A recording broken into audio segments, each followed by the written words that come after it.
home of the Mets, the setting for some of the most dramatic moments in baseball history. The All-Star Game, 1934. Hubble strikes out Bruce, Gehrig, Fox, Simmons, and Bonus. Into being of the great and near great, the heroes, the goats of the national pastime. Ebbets Field, too, had its share of metropolitan baseball glory. Fan loyalties built to fever pitch in good years and bad. There was no fan quite like a Dodger fan who himself became a legend. And then in 1957, baseball world came to an end in metropolitan New York. Something vital was missing from the New York baseball scene. Real tears were shed, and there were scars etched deep in the hearts of National League fans. But baseball is a part of the New York fans' bloodstream. And though the pulse was slow in this dark period of baseball history, it quickened with hope. Hope for better days ahead. And so, the Mets were born.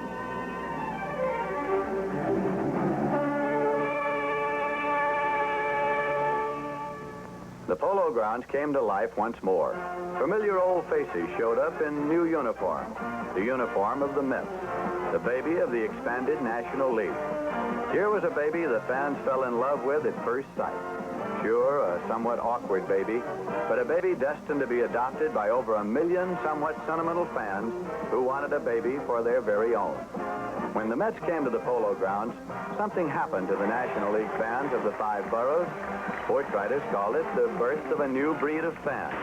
Some called it a baseball revival. Baseball, the sport, had come back into its own, a game for the fans. Call it what you will, fun came back into baseball when the Mets came into town. It was like old times, the early days of baseball, when fans of all ages went to the park to have a good time, to let loose, to make a day of it, to become one with the team, win or lose. If your side won, so much the better. But if your side lost, there's always tomorrow or next year. To Met fans, winning is important, of course, but not out of proportion to the fun of the game.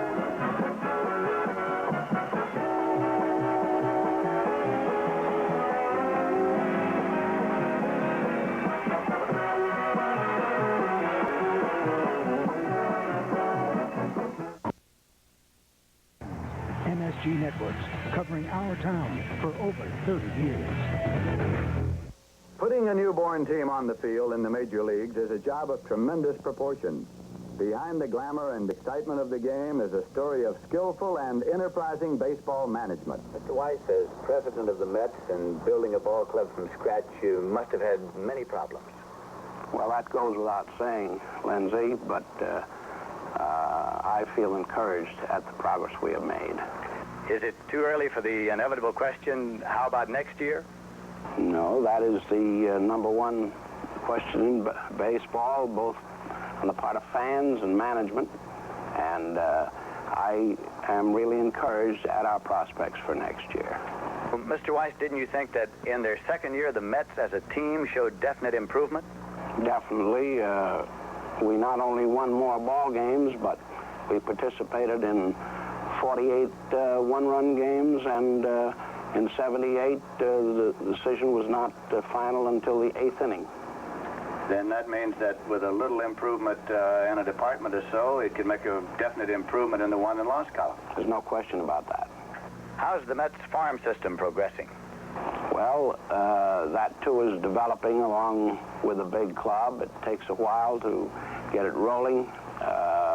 We have over 20 full-time scouts and over 50 part-time scouts all over the country. How do you feel about the Mets spring training facilities in St. Petersburg? Well, I don't think they're any better. And so in this year, too, we have planned an early season instructional school. And that will be 2 or 3 weeks before the regulars start, all of which in the long run should prove successful. But that does not mean that these owners are going to stop with young players. We're in the market to bid for any established, experienced players. In other words, we're going to give those loyal Met fans the kind of a winning team they deserve.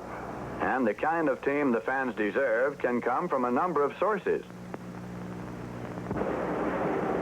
We have here 5 New York Mets who were in the major leagues before they came to this ball club, 3 of them in the National League and 2 in the American. So we'd like to talk to them and find out how they feel about playing baseball in New York for the New York Mets. Carl Willie, you were on the pitching staff of the Milwaukee Braves in 1958, 59, 60, 61, 62. Did you get to work as much as you'd like there? No, I didn't, Lindsay. I'd like to pitch a lot more. I pitched a lot of relief the last 3 years I was there, and once every 8 or 9 days, and I didn't really get enough chance. But here I've been pitching regular, and I can get over most any time I want to, you know. Fine. Carl Willie on the pitching staff of the New York Mets. Tracy Stallard was with the Boston Red Sox before he came to the New York Mets and the National League. Tracy, you started this year in the bullpen for the Mets and then was switched over to starting duty and have come along fine. How do you feel about that? Do you prefer starting over bullpen duty? I sure do, Lindsay. I like starting much better. I think you have more time to adjust. Your arm can get much stronger, and it makes you a better pitcher. Tracy, do you feel that this is an opportunity for you here in the National League with the I think it's a real good opportunity, Lindsay, and I hope I can capitalize on it. And I like being in New York. I like the people here, and I like the ball club, and I hope I can help them. Tracy Stallard on the pitching staff of the New York Mets. Tim Harkness, you were with the Los Angeles Dodgers. Spent the entire season there before coming on to the Mets. Now, Tim, how do you feel about your future with the New York Mets? Well, Lindsay, it's been kind of a rough year for me, but this last couple of weeks have been going my way for once, and I feel like I've finally found myself, so I hope the Mets have some plans for me next year. Well, I'm sure they do. Tim Harkness, first baseman of the New York Mets. Galen Cisco was with the Boston Red Sox in the American League. Galen, you worked both in the bullpen and as a starter, sort of alternately, actually. How do you feel about it? Do you have a preference? Well, I like to start, Lindsay, but since I've been in the bullpen and been pitching regular out of there, I'm getting to like it more and more every day, and as a result, the more I get to work, the better it is for me. Well, that's a good way to look at it. Galen Cisco on the pitching staff of the New York Mets. And now Duke Carmel. Duke, you were with the St. Louis Cardinals before you came to the Mets. How do you feel about playing in New York before New York fans? I love it, Lindsay. As you know, I'm from New York City, and it's just been great being here. These are 5 ball players of the New York Mets who were in the major leagues before they came here, and all feel that they have an opportunity here now to realize their potential in the major leagues. 3 young men with considerable talent elected to sign professional baseball contracts with the New York Mets. On my right, Ed Kranepool had the thrill at the age of 18 of appearing in the opening day lineup for the New York Mets. That obviously took a lot of determination. Well, Bob, it took a little more than determination. Signing with the New York Mets, I was given the opportunity by Casey Stengel and the ball club to make the team and start the season here. I'm really happy I chose the Mets because I'm up here now, and I just hope I can stick. Larry Benarth came to the New York Mets out of St. John's University. Larry, after only a half year in minor league baseball, pitched his way on the big club during spring training. Larry, it was an opportunity for you. You certainly cashed it in. How do you feel about it? Oh, the opportunity is playing in the major leagues with such stars as Willie Mays and Hank Aaron and Dick Groat, and pitching to them and getting them out sometimes and sometimes not getting them out, and also playing for Casey Stengel, which has been a great thrill. Everyone that we have talked to says that game after game, every time you have gone out there, you have shown a great deal of improvement. So I'm sure that you've been cashing in on learning a lot of things from your teammates. Yes, we have a lot of coaches on this team. I mean, not only the coaches who are numbered 51, 52, and 53, but guys like Roger Craig and Norm Sherry, and they help you all the time trying to make you a better ball player. Grover Powell signed with the New York Mets out of the University of Pennsylvania. In a year and a half, he was called up in mid-season from the Mets Farm Club in Raleigh, North Carolina, to join the New York Mets. Grover, you made a very hurried trip to the major leagues by signing with the New York Mets, so I'm sure that as a young man, you must feel the opportunities are limitless with a ball club like New York. Yes, it is, because there are so many positions open here. They have to go with young ball players to build this team up. Grover, were you surprised to reach the major leagues and the New York Mets in such a rapid period of time? Yes, but that's one of the reasons why I signed with the organization, because of the opportunity to get here in a hurry. And you have such a great manager to play for up here that you can really learn quick. We had a great manager in Raleigh, Clyde McCullough. He helped me out a lot. Thanks very much to Grover Powell, to Larry Benarth, Ed Kranepool.